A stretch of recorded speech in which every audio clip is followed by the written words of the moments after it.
This session is entitled Women, Healing, and the Indian Residential School Claims Process. Please join me in welcoming Cindy, Sylvia, and Judy to our showcase.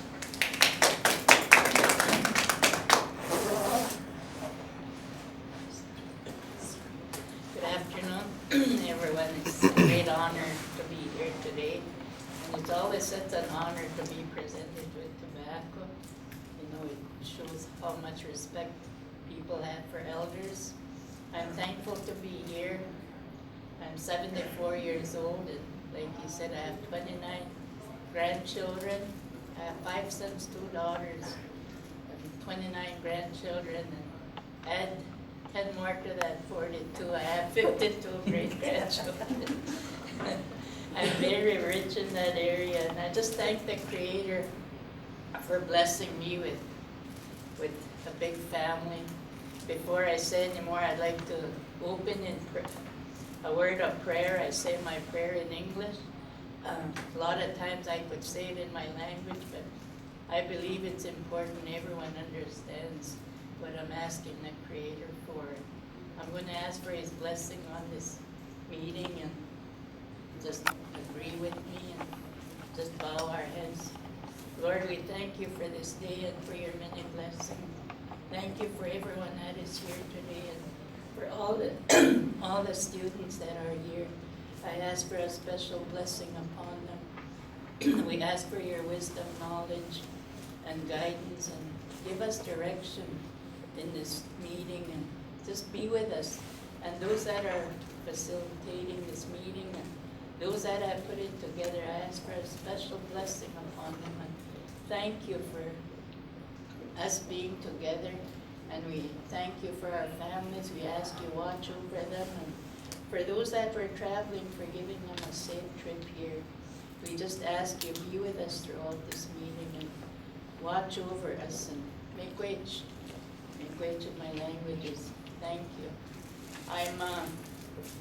I went to residential school as a very small child, and it wasn't a very good experience.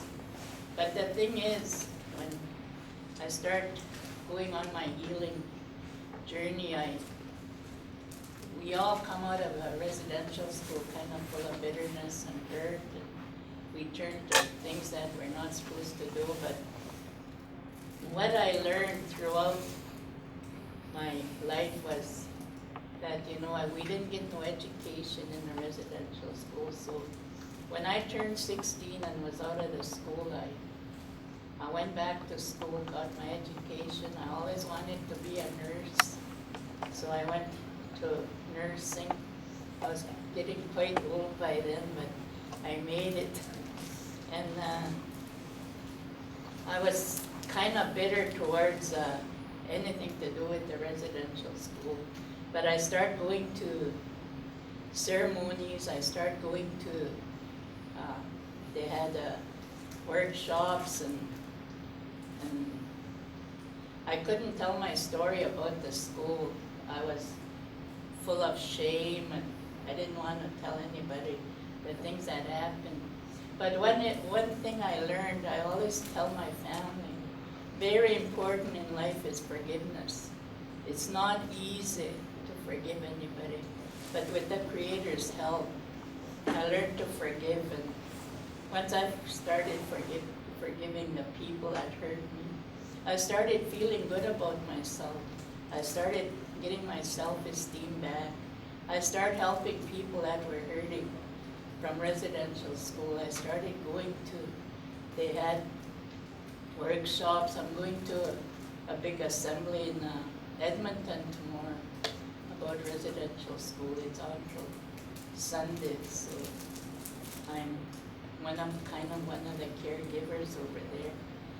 And this is what, there's so many that are still hurting, even the elderly. But we have to learn to forgive. Those people, like, I always remember when our Creator was crucified, when He said, "Forgive them, Father, for they know not what they do." They thought they were doing good. I tell that to people. They tried to civilize us Aboriginal people so that we could get along in the world. They taught us that our language was of the devil. Everything was wrong. Our ceremonies. But I'm thankful. I never forgot anything. I still have a lot of respect for my nationality, the rain dances. I go to them every year and take part in ceremonies. So I'm thankful that I forgave those people that hurt me. I love my family, and I'm known as a lot of people say, oh, you're such a wonderful person. I'm thankful to be called that today, instead of being full of bitter and sin. Why are you staring at me? Do I owe you anything? I see a lot of people doing that, but I'm thankful to where I am today. I get along real good. I'm also an elder of the Painted Hand Casino in Mertens. I'm kept quite busy, and with that, I thank you all for listening, and I'm really thankful to be here. Thank you.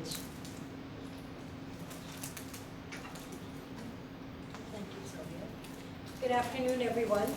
My name is Judy Hughes, and I am the former president of Saskatchewan Aboriginal Women's Circle Corporation, and glad to hand over the reins to someone half my age who's not present today. But a lot of the work that I do is in research and development, and that's part of how Cindy and I got together. Was her as the academic researcher, and is a community collaborator and researcher, because for SOC I also held the research and community development portfolio, and our organization has helped with doing research over the years in a number of different areas with the Department of Justice for the Government of Saskatchewan and with the Native Women's Association of Canada. And in terms of our research today, I think it's stories like part of what Sylvia was sharing with you this afternoon is a reason that we got involved in looking at this particular kind of research.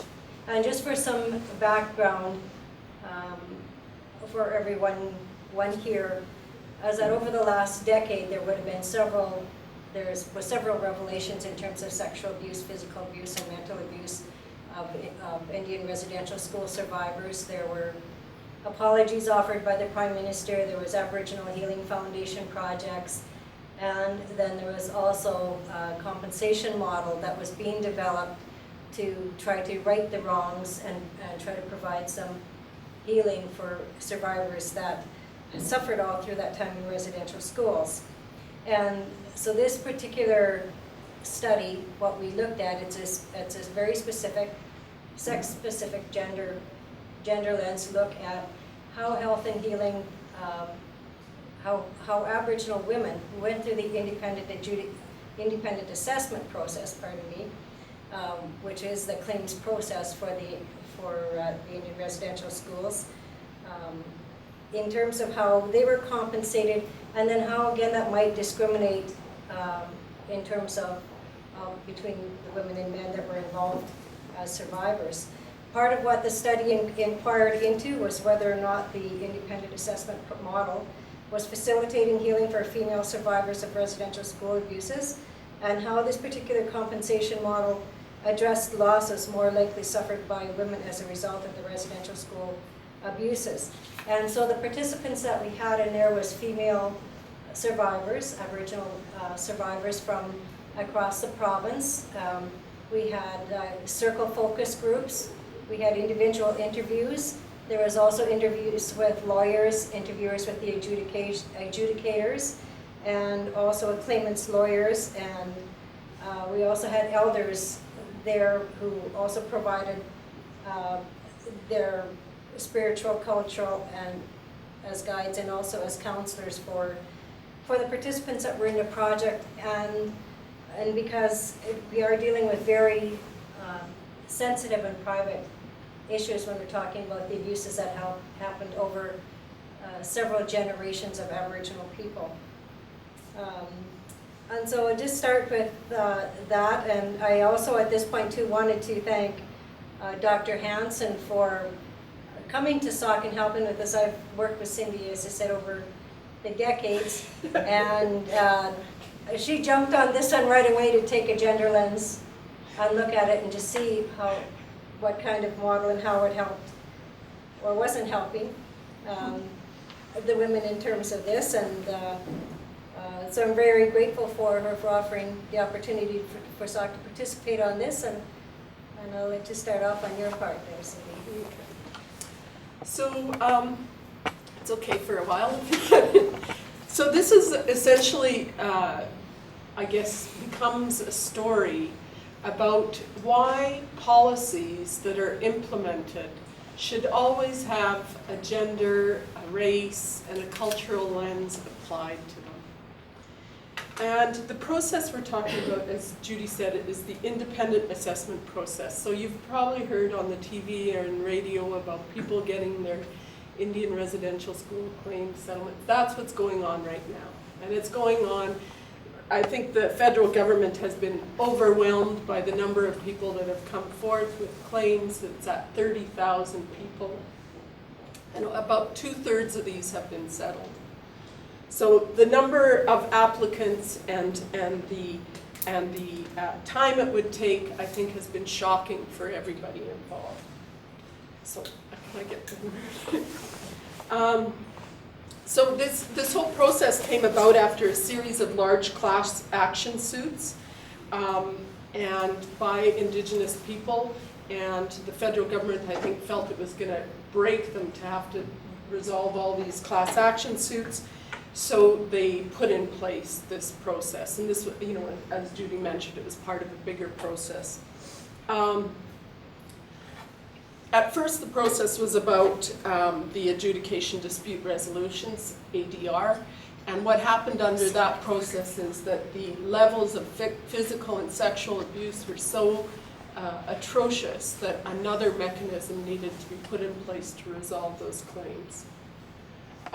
Because of funding, we could only do a gender specific. I know that's probably one of your questions, why are we just looking at women? And it's because we didn't have enough funding to work with both women and men. So maybe that will happen in the future.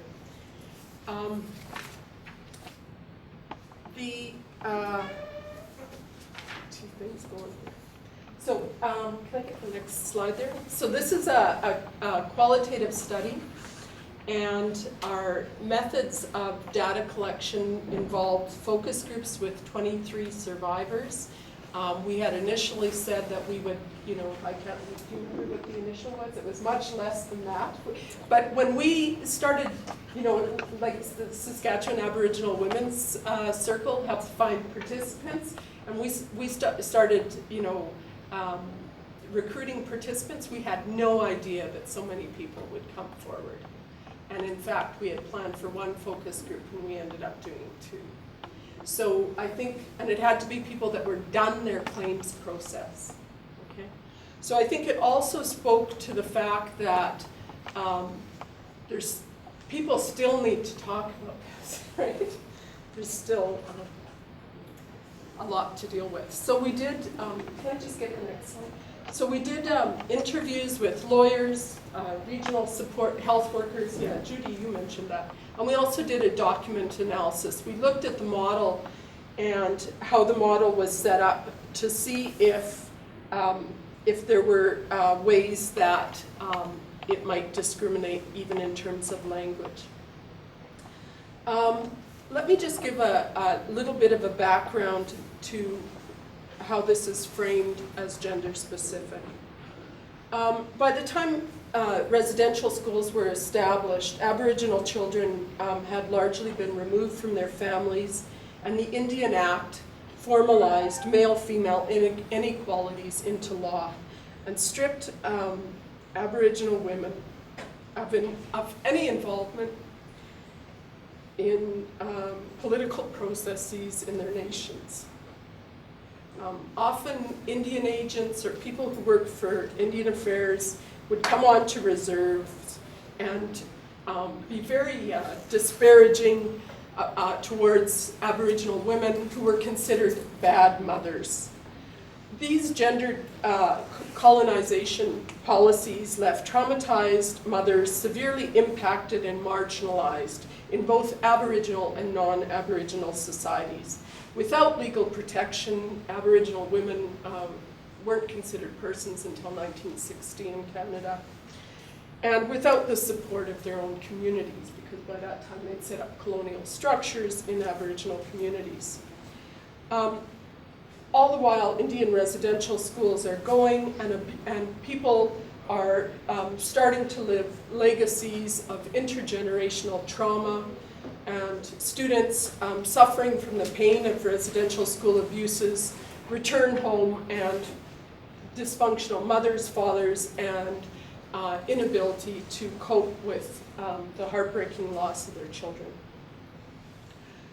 The IAPRI claims process, like the ADR process, the one that preceded it, reinforced a private conception of harm. So what's really important in this whole system is that the knowledge, the conception of knowledge is based on a colonial model. It's based on a colonial understanding of law, a colonial understanding of harm being individual, not collective, as it would be in an Aboriginal community. So all of those things are important to understand in understanding the model. And also, because it's individual conception of harm, when a hearing is held, those hearings are not, they're not like a court judgment. They don't become public. So many of those 30,000 stories do not become part of Canada's history. They remain hidden.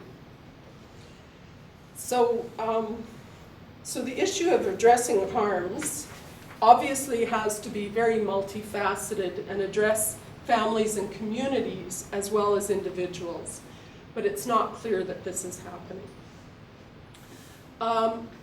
One of the interviewees clearly stated that although it was, and I quote, intended to be a process that didn't mirror the courts, it's ended up being a process that is primarily that way because legal counsel has made it that way.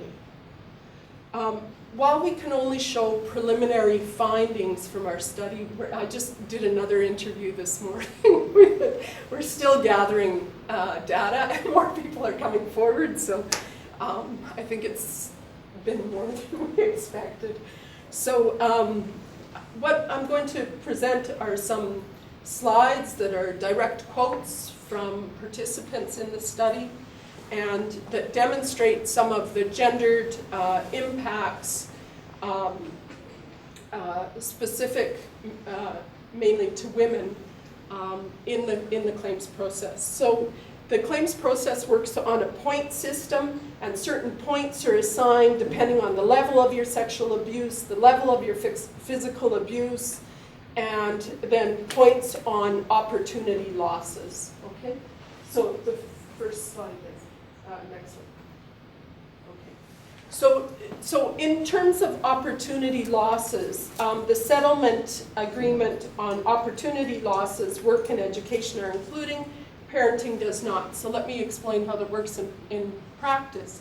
So if, for example, you were a survivor who, as a result of abuses you suffered at residential school, could not hold a job, and you were getting fired from your job all the time because you had problems with alcohol or time or whatever it might be. Every time you're dysfunctional in your work, you get more and more compensation. Okay? If, however, as a result of the physical and sexual abuse you suffered at residential school, you're unable to parent your children in a healthy way, and those children are taken away from you and taken into foster care, for example. So women's unpaid work, in other words, for the most part. There's no compensation. Okay? So it's built on the same model that Canada builds its model of what's considered valuable. Right? So, and if we look at Aboriginal, one of the quotes somebody just gave to me this morning, I don't have it transcribed, so I might not give it adequately, but women are living off the land with their children. Then they have their children taken away and put into residential school. The mother is not recognized in that process, and yet, you know, that person was talking about Cree women, and she said, a Cree woman is the anchor of the family. So there's no compensation for that because it's not recognized as a loss of opportunity. So there are some, you know, there are always some people that are fighting to get those things recognized, but they have to go by the points as they're assessed in the model. So next slide. Okay, so the other problem is that a lot of the understandings of abuse are defined based on male pedophiles. So for example, very little studies have been done on female pedophiles, and the model is built around the idea of a male pedophile. So for example, one of the things that, you know, somebody was talking about today was children being made to eat their vomit, you know, considered as a physical abuse. And, you know, having questions asked by Canada's council, and I quote, was she tall? So in other words, they're trying to make the people in the case, you know, deny that unless women had certain physical strength or whatever, that they couldn't commit these kind of abuses, right? So the model is very much based on a male model. Then the next slide. Okay. So also in terms of sexual abuse, it's based on actual penetration, and you know, people having to prove that penetration actually happened in order to have it considered sexual assault. I think for women, sexual assault is much more complicated than that. So I think in a lot of cases, building it on a male body creates additional problems for women. Another one was in regards to, again, the type of model that's being used is about sexual assault. We're talking about children, right? So a sexual abuse model talks about power and control. A sexual assault model is different. And so I think the model that was used perhaps needed to be looked at more closely. People also talked about the language that's being used. So one of the words that's used, for example, is fondling. So you're, you know, to prove that fondling happened. Well, you know, being, I have to talk about some of the things, but not on the camera. So